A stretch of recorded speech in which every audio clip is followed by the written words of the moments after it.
오늘은 성탄을 맞이하는 자세, 이런 제목으로 말씀을 생각해 보면서 함께 은혜를 나누겠습니다.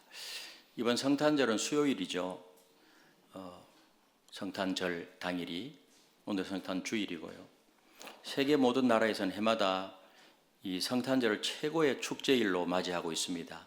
앞으로도 이 땅이 존재하는 한 최고의 축제로 맞이하는 것은 계속될 것입니다.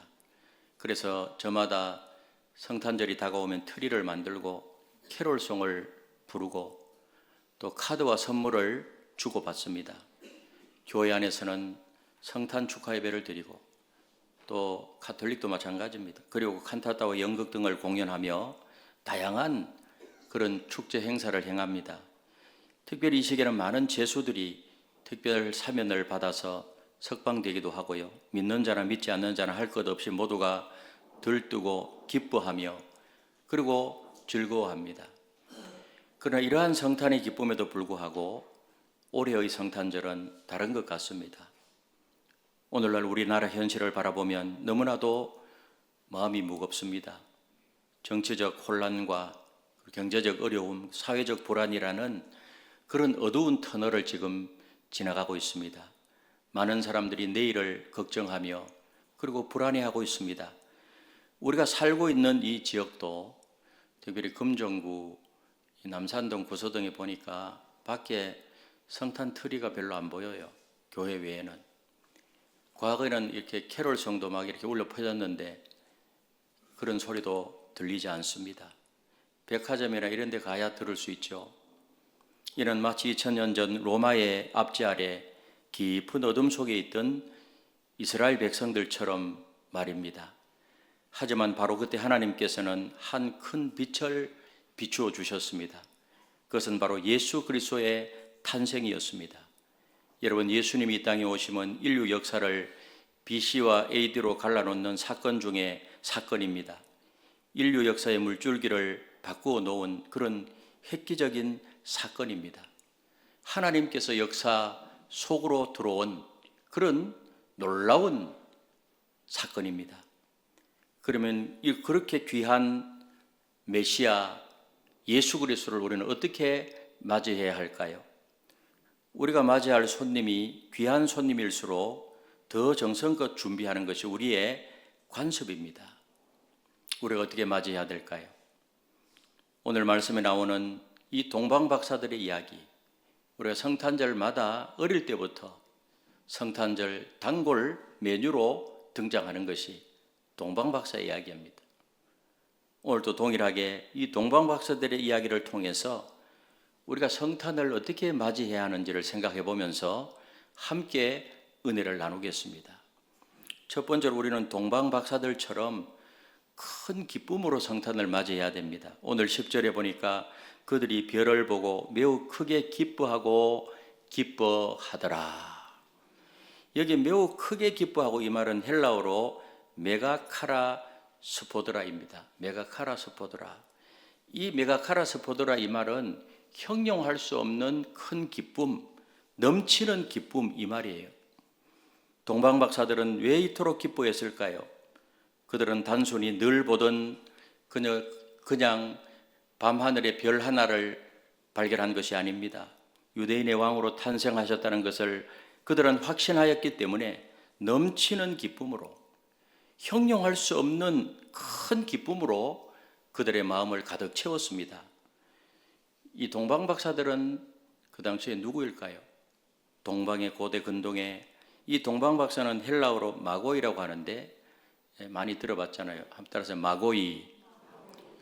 이 마고이들은 당시에 별을 관찰하면서 왕의 정치적 조언자 역할을 하던 학자들이었습니다. 이들은 책을 굉장히 많이 읽었어요. 독서를 많이 했던 그런 사람들이고, 그러면서 하늘의 별자리를 연구하면서 그들은 특별한 별을 통해서 이렇게 평소에 연구를 많이 해서 이들이 먹고 하는 일은 뭔가 하면 별자리 연구하는 거였어요. 그런데 그날만큼은 다른 별이 보이는 거예요. 특별한 별을 통해서 이 무슨 일이 일어난다. 그래서 이 특별한 별을 통해서 유대인의 왕이 태어났음을 그들은 알게 되었습니다. 그래서 이 소식이 전해지자 당시 헤롯 왕은 크게 놀랐습니다. 유대인의 왕은 헤롯인데 유대인의 왕으로 또 다른 사람이 아이가 태어났다고 하니까 놀랄 수밖에 없죠. 그래서 예루살렘 온 성이 소동했습니다. 예수님은 단순한 정치적 지도자가 아니라 온 인류를 구원하실 영원한 왕으로 오셨다는 사실을 믿으시기를 바랍니다. 어쨌든 이 동방 박사들은 특별한 이 별을 통해서 별이 안내해서 또 예수님 탄생한 곳까지 찾아갔죠. 여러분, 이런 상황, 사건 속에서 이 동방 박사들은 너무 기뻤어요. 마음이 너무 기뻤어요. 말할 수 없는 기쁨으로 그 심령이 가득 찼어요. 여러분, 우리 사회가 어렵고 힘들어도 예수님의 탄생 소식을 통해서 어두웠던 마음이 밝은 마음으로 변하고 사라진 기쁨이 회복되어지고 말할 수 없는 심령에 하늘에서 내려오는 기쁨으로 가득 차게 되시기를 예수님의 이름으로 축복합니다. 1940년대 후반에 시베리아 수용소에서 있었던 이야기입니다. 시베리아 수용소, 1940년도 후반입니다. 혹독한 추위와 굶주림과 중노동 속에서 죽어가던 수감자들 사이에 한 독일인 목사가 있었습니다. 성탄절 전날 밤에 그는 몰래 수감자들을 이렇게 모아서 예배를 드렸습니다. 귀한 빵 조각을 모아서 성찬식을 했고요. 작은 목소리로 찬송가를 불렀습니다. 고요한 밤, 거룩한 밤, 어둠에 묻힌 밤. 그날 밤 놀랍게도 간수들은요, 그들이 예배 드리는 것을 막지 않았어요. 오히려 몇몇 간수들은 문 밖에서 조용히 이 찬송 소리를 듣고 있었습니다. 그런데 다음 날 아침에 수감자들의 얼굴에는요, 이상한 기쁨이 어려 있었어요. 평소에는 얼굴이 어두웠고 너무 힘들었기 때문에 그 얼굴에 기쁨이 없었는데 성탄 전날 밤에 찬송을 부르면서 그렇게 예배를 드리고 나니 우리 주님께서 역사하시사, 부활하신 주님께서 역사하셔서 그 마음속에 기쁨을 회복할 수 있도록 했다는 거예요. 극한의 고통 속에서도 예수님의 탄생해 주는 기쁨은 그들의 영혼을 자유롭게 했던 것입니다. 여러분, 우리도 이러한 기쁨을 누려야 될 줄로 믿습니다. 비록 우리를 둘러싼 현실이 어둡고 힘들지라도 예수님의 탄생해 주는 기쁨은 그 어떤 상황도 빼앗아갈 수 없는 영원한 기쁨이기 때문입니다. 큰 기쁨으로 성탄을 맞이하게 되시기를 예수님의 이름으로 축복합니다. 두 번째로는요, 동방박사들처럼 정성된 예물을 준비하며 성탄을 맞이해야 됩니다. 뭐를 준비하며 예물을 준비하며, 오늘 11절에 보니까 보배합을 열어 황금과 유황과 모략을 예물로 드리니라. 보배합을 열어 그랬어요. 보배합을 열어. 이 보배합을 열어라는 표현은 이 예물을 특별히 준비했다는 거예요. 아무것도 준비하지 않고 거기에 도착해서 그냥 막 뭔가 가지고 있는 것 내놓은 것이 아니고요.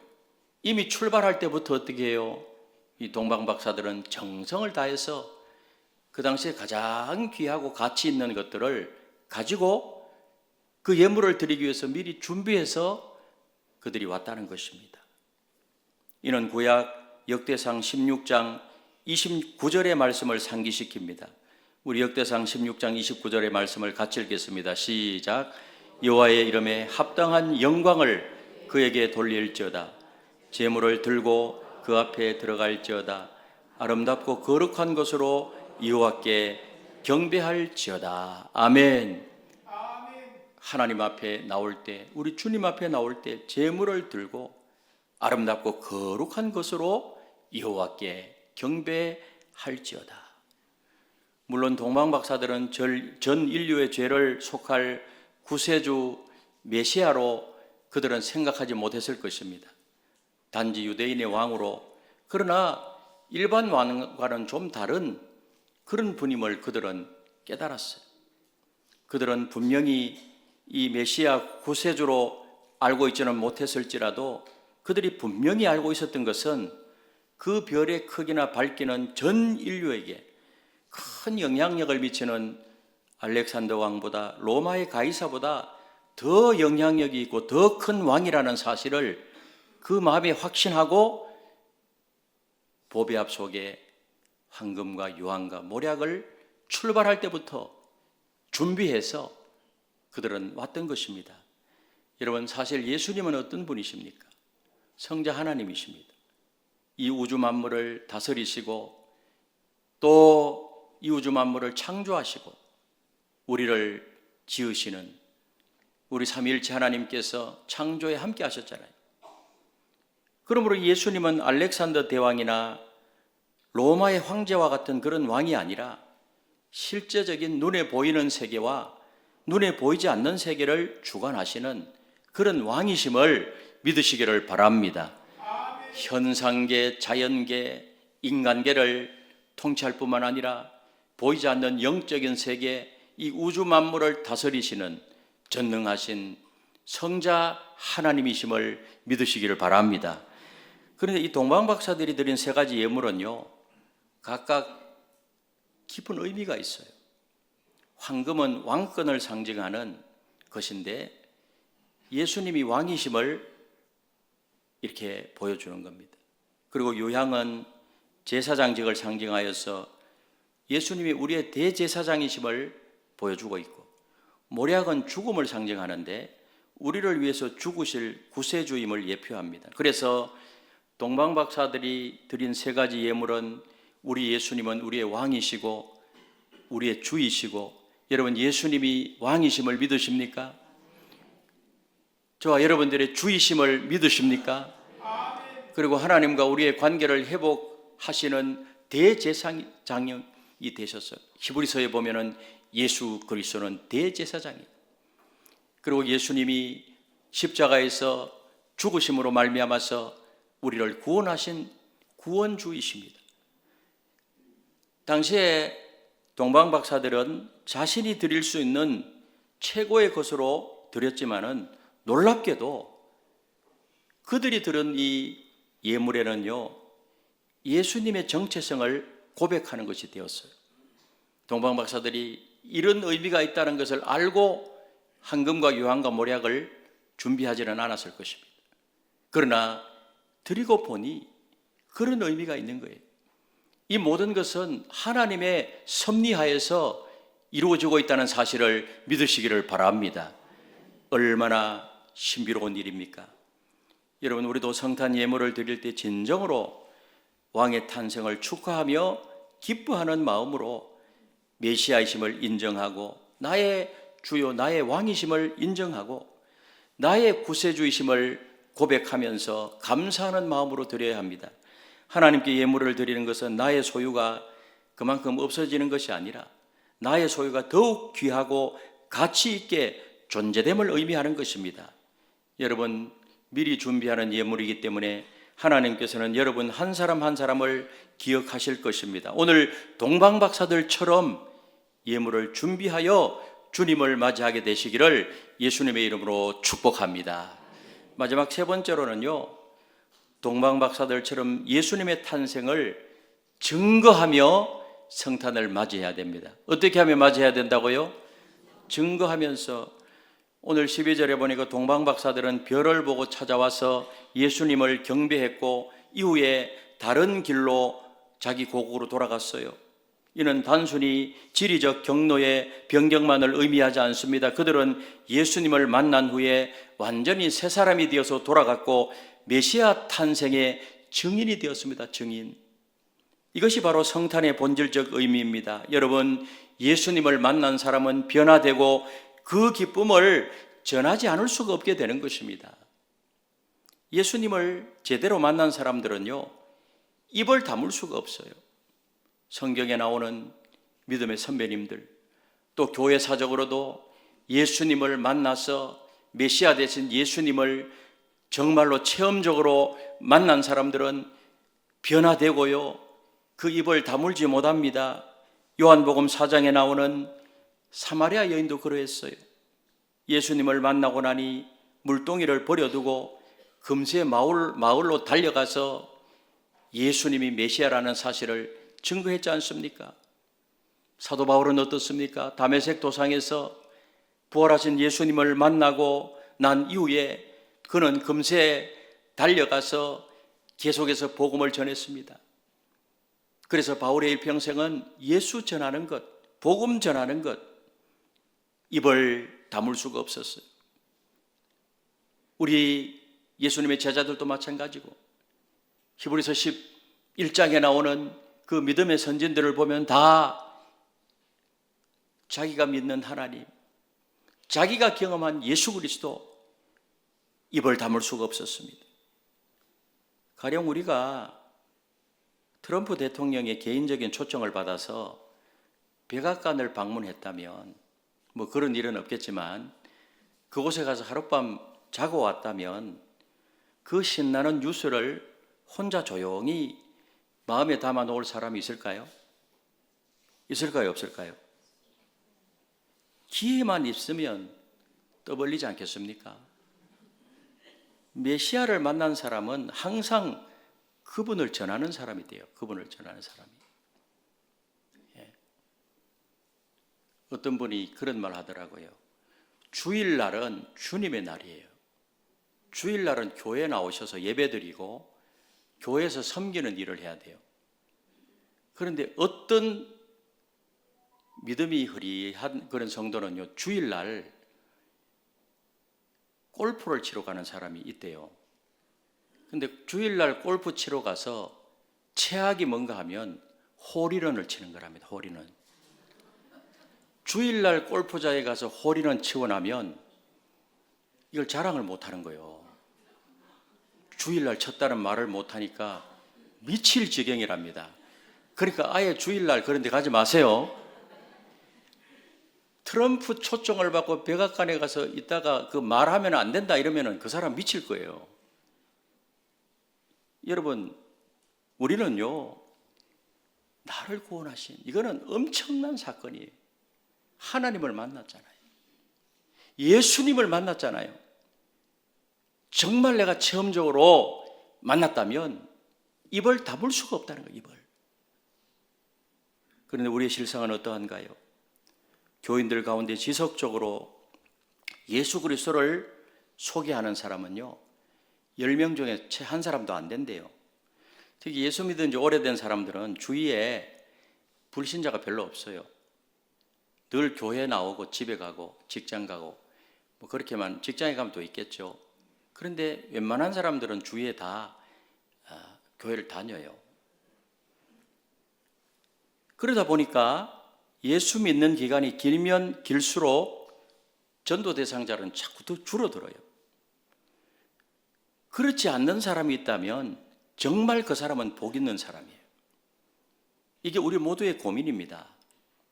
그래서 어떤 면으로는 교회 다닌 지 얼마 안 되는 분들이요, 전도 잘해요. 왜? 주위에 있는 분들이 다 예수 안 믿으니까요. 오래 다녀서 믿지 않는 사람들이 주위에 없다. 그래서 우리가 증거하지 못한다. 그럼 될까요? 그러면 안 된다는 거예요. 그러면 어떻게 해야 될까요? 계속해서 관계를 형성해 나가야 돼요.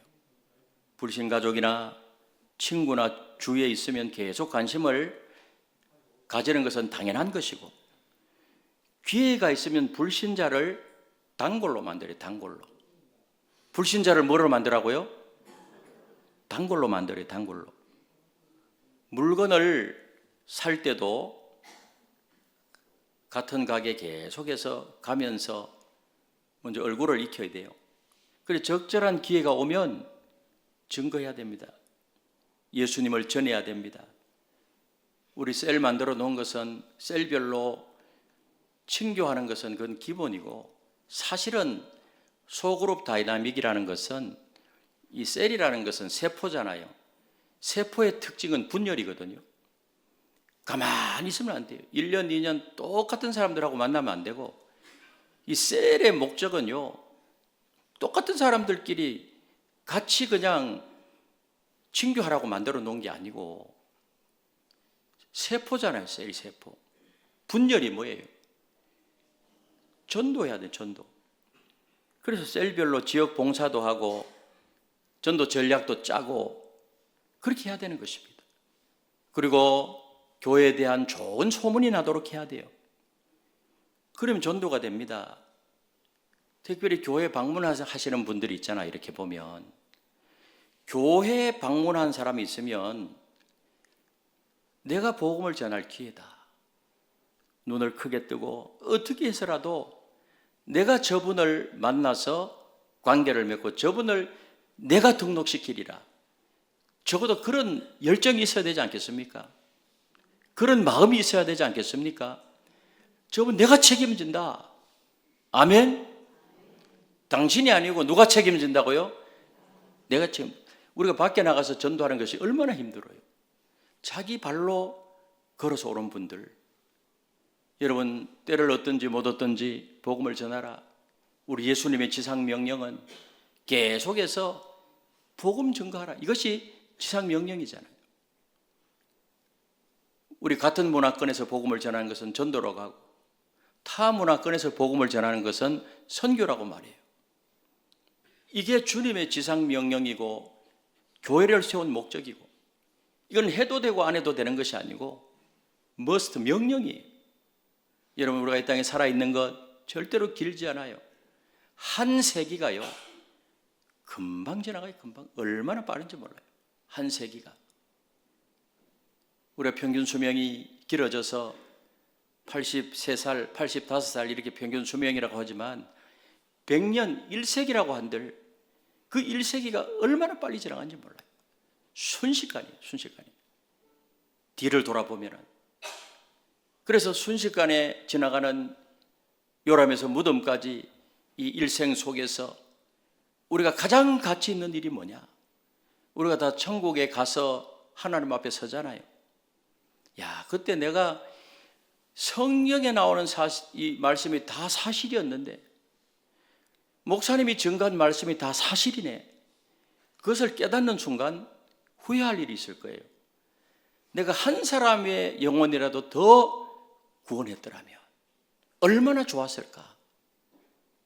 여러분, 믿음으로 구원받고 행함으로 우리가 상급받는데, 그 행함의 첫 번째가 예수님 소개하는 거예요. 얼마나 중요한지 모릅니다. 우리는 힘든 여건 가운데서도 최선을 다해서 전해야 됩니다. 길을 잃고 헤매는 영혼의 모습을 바로 보고 힘을 다해서 전해야 됩니다. 주님의 일을 열심히 하다가 지친 형제가 있었어요. 너무 열심히 일을 하다 보니 지쳐버렸어요. 그래서 이 형제가 기도하는데, 주님, 저는 빨리 천국에 갔으면 좋겠습니다. 이렇게 기도한 거예요. 기도하는데 잠깐 잠이 들었어요. 그런데 주님이 꿈에 나타나셨어요. 나타나서 이런 말을 했어요. 나를 따라오너라. 내가 너에게 뭐 좀 보여줄 것이 있다. 저 밑을 보아라. 저게 뭐가 보이느냐? 주님, 캄캄한 세상이 있네요. 저렇게 깜깜한 세상이라니요. 너가 거기서 왔단다. 또 좀 더 자세히 보아라. 아, 사람들이 눈을 가린 채 절벽에서 떨어지고 있네요. 그렇다면 너가 여기 머물면서 즐기고 있을 것인가? 아니면 세상에 조금 더 있으면서 그들이 절벽으로 안 떨어지게 할 것인가? 그래, 이야기하더래. 깼는데 그게 꿈이었어요. 그런 후에 이 형제는요, 그 이후로 나는 빨리 천국 가고 싶다는 말을 한 적이 없다는 거예요. 사명을 새롭게 발견하고, 비전을 새롭게 발견하고, 아, 나에게 이런 사명이 있구나. 여러분, 예수 없는 인생은 눈을 가린 채 절벽으로 향하고 있는 인생입니다. 예수 그리스도를 만나 먼저 눈을 뜬 우리가 목이 터지라고 외쳐야 됩니다. 단 한 명이라도 더 건지기 위해서 천길 낭떠러지로 떨어지고 있는 영혼 한 명이라도 더 살려내기 위해서 애를 써야 될 줄로 믿습니다. 꼭 거창하게 해야만 되는 것은 아니에요. 여러분 가정에서, 직장에서, 이웃과 만남 속에서 우리가 경험한 예수님을 자랑하고 예수님을 소개하고 그리고 삶을 나누면 되는 것입니다. 그리고 예수 이름으로 선한 일을 한 가지라도 하는 것입니다. 성탄절 하면 떠오르는 것은요, 일반 설문조사에도 이렇게 나오는데, 성탄절 하면 산타크로스 캐릭터가 많이 등장해요. 산타크로스. 우리 로비에 크리스마스 트리 해놨죠. 그 안에 보면은 세워놓는데 뱅글뱅글 돌아가는 거 있죠. 그 안에 처음에 뭐가 있었는지 알아요? 산타크로스 할아버지가 썰매를 타고 하늘을 쫙 가는 거였어요. 그럼 지금은 뭐가 있는지 알아요? 이렇게 관심이 없다고. 그걸 잘라내고 천사를 거기에 매달아 놨어. 천사가 뱅뱅 돌고 있습니다. 산타크로스하고 성탄절하고는 별로 관계가 없거든요. 그래서 이 산타크로스 캐릭터가 아니라 우리는 동방박사 캐릭터가 돼야 돼요. 그래서 성탄절이 선물을 받는, 내가 선물을 받는 축제의 날이 아니라 귀한 예물을 조건 없이 아기 예수님께 드렸던 이 동방박사들처럼 내가 어려운 이웃을 위해서 헌신하고 선한 일을 행함으로 예수를 전하는, 성탄을 알리는 그런 날로 삼아야 될 줄로 믿습니다. 여러분, 그런 성탄을 알리려고 하면 여러 가지 방법이 있어요. 어려운 이웃을 찾아가서 선물을 하거나 돈 구제금을 전달한다든지, 아니면 맛있는 식사라도 함께 한다든지, 육신의 질고로 인하여서 투병 중에 있는 사람을 찾아가서 위로하는 일을 할 수가 있습니다. 어떤 분은 그리 한다고 하더라고요. 성탄절 그 주간이 되면 적어도 성탄 계절 12월 한 달은 만약에 택시를 타면 잔돈을 안 받는데요. 안 받고 성탄의 축복이 함께 하시기를 바랍니다 하고 인사를 한다는 거예요. 그 별거 아니지만, 그 작은 거지만 운전을 하시는 분은요, 기분이 좋아지는 거예요. 예? 또한 골목길이나 남의 집 대문 앞을 쓸어준다든지, 헌혈차를 찾아가서 헌혈을 한다든지, 이번 성탄절 한 가지만이라도 선한 일을 한번 해보세요. 굉장히 은혜가 될 것입니다. 우리 예수님께서는 선한 일에 힘쓰는 자들이 되라고 말하셨습니다. 선한 일에 힘쓰는 삶을 살 때 우리는 예수 그리스도를 따라가는 삶, 예수님을 본받는 그런 삶이 될 줄로 믿습니다. 사랑하는 성도 여러분, 우리는 동방박사들의 모습을 통해서 오늘 성탄을 맞이하는 세 가지 자세를 살펴보았습니다. 먼저 우리는 동방박사들처럼 크게 기뻐하며 맞이해야 됩니다. 우리의 현실이 아무리 어둡고 힘들어도 임마누엘의 하나님이 우리와 함께 계시다는 이 기쁨은 변함이 없습니다. 이번 성탄을 맞이하면서 다시 한번 우리의 심령 속에 기쁨을 회복하고 기쁨으로 이번 한 주간을 보내시기를 주님의 이름으로 축복합니다. 또한 정성된 예물을 준비하며 맞이해야 됩니다. 동방박사들이 황금과 유황과 모략을 준비했듯이 우리도 최고의 것을 하나님께 드려야 됩니다. 이것은 꼭 물질만을 의미하지는 않습니다. 나의 시간, 나의 재능, 우리의 마음이 이 모든 것 다 포함하는 것입니다. 그런 마음, 하나님 앞에 드리는 마음, 그리고 이 기쁜 소식을 전하는 증인이 되어야 됩니다. 이번 성탄절에는 우리 모두 살아있는 증인이 되어서 이 캄캄한 어둠을 밝히는 작은 촛불이 되시기를 주님의 이름으로 축복합니다. 이번 한 주간 한 가지 이상 구체적인 섬김과 나눔을 한번 실천해 보십시오. 적어도 한 사람에게 예수님의 사랑을 전한다고 하면 이것이 바로 성탄을 준비하는 것이 되기 때문에 이것을 실천하셔서 정말 마음에 부요함이 흘러넘치고 의미 있는 이 성탄절 꼭 맞이하게 되시기를 예수님의 이름으로 축원합니다.